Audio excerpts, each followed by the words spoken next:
Pacific Islands, that's about it. Are you recording? I am. Okay, Kevin, be quiet. So we did ours on Slinkies. No, just kidding. So basically we just wanted to understand why when you hold a Slinky up and let go of the top, the bottom doesn't move. And we thought that the bottom would accelerate at 0 and that the top of the Slinky would be moving faster than gravity. We thought that the center of the Slinky would be moving around 9.81 meters per second. Because there was people on YouTube that said the center should move around 9.81. Right. That's the center of mass, which is actually not that one. It's this one. Yeah. So basically, we thought that the whole Slinky would kind of be compressing throughout the fall, but we were wrong. Nothing on the Slinky moves until the top hits it. So it's like information being sent down. Nothing knows. No part of the Slinky knows that it's falling until the top hits it.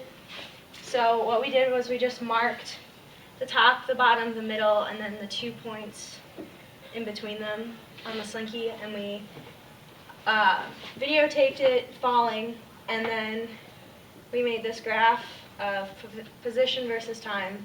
So you can kind of see it just from the graph, that right when we drop it, nothing moves, and then no point on it really moves until the top has come down. These are completely flat.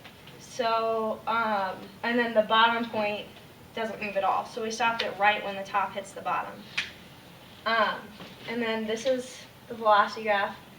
So this is the top point. It goes top to bottom, going up. So this one got kind of messed up just because of Logger Pro. It was getting confused by how small changes and graphing really, really small changes. But basically, there shouldn't be any velocity until it gets hit by the top. And the top's velocity is kind of confusing because it would start going down negative, and then it went up again, and it was really confusing, but we noticed that it wasn't until it passed through the center of mass that it started changing direction. Right about here. And so then acceleration versus time is really confusing, but basically the Slinky had a negative acceleration at the top, and it was faster than 9.81, but it slowed down significantly once it hit the middle and went to a really positive acceleration. And we thought it was because there was a lot less tension in the bottom half than there was in the top half, and so it was slowing down significantly once it passed through that center point. So why does like the second, the brown line, why does that get faster than the original? We don't really know. We think it's because of the Logger Pro. Either that or the momentum of the top hitting it, I think. And I thought you said that none of them were moving till the first part hit, right? Yeah. So, but it looks like the second one at least has a constant acceleration. Yeah. It was Logger Pro would if we moved a dot just barely, it would plot a velocity even though there wasn't one. Because it's taking the derivative. Yeah. So the graphs were kind of confusing, but the big thing that we found was that the average acceleration of the middle point, negative mass, was negative 7.86, which compared to 9.81 was a pretty big error. But then we decided to drop the whole Slinky without it being stretched out and compare that. And its average acceleration was really close to that we found of the center of mass.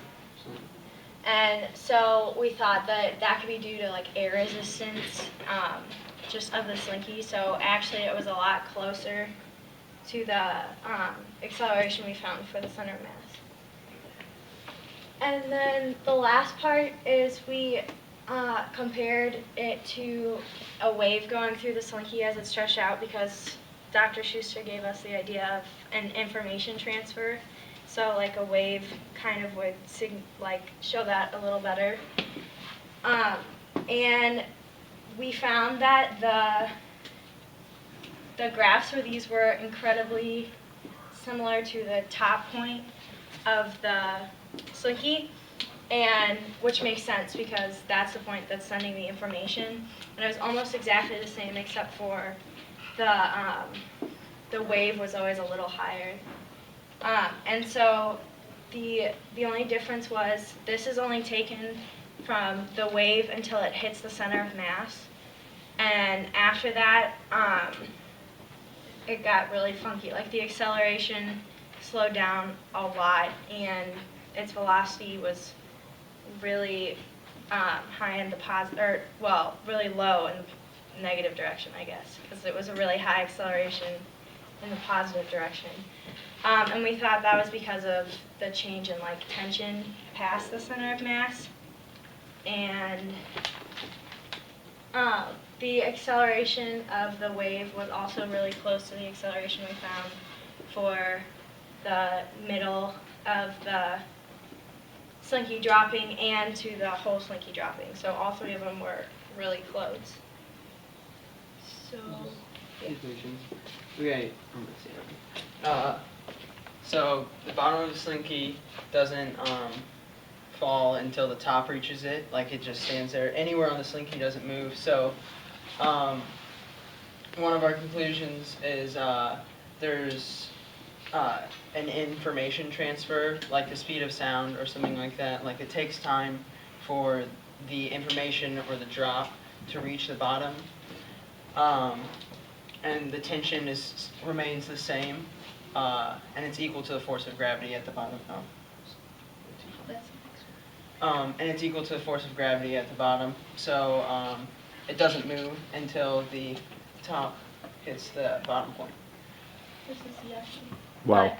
But, basically, we thought that the center of mass was like the point of inflection on a calculus graph of like a curve, like where it changes from concave up to concave down. This is the acceleration. Yeah, acceleration.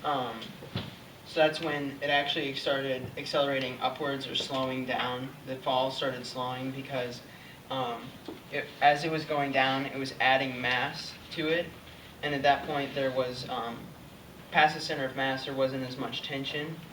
So as it was adding mass, it actually ended up slowing down, which was the point of inflection at the center of mass. And there was more mass in the bottom half because before it passes through the center, there's equal mass on the top and the bottom, but now it's being actually like compressed into the bottom half, and it loses the tension it had. And we thought that the acceleration is sort of like spread out throughout the Slinky, sort of. So like the top is moving faster than gravity and the bottom is moving zero, and that's why the center of mass is always an average of the actual acceleration of gravity on it, because every point on that kind of averages out to that. I don't know if that makes sense.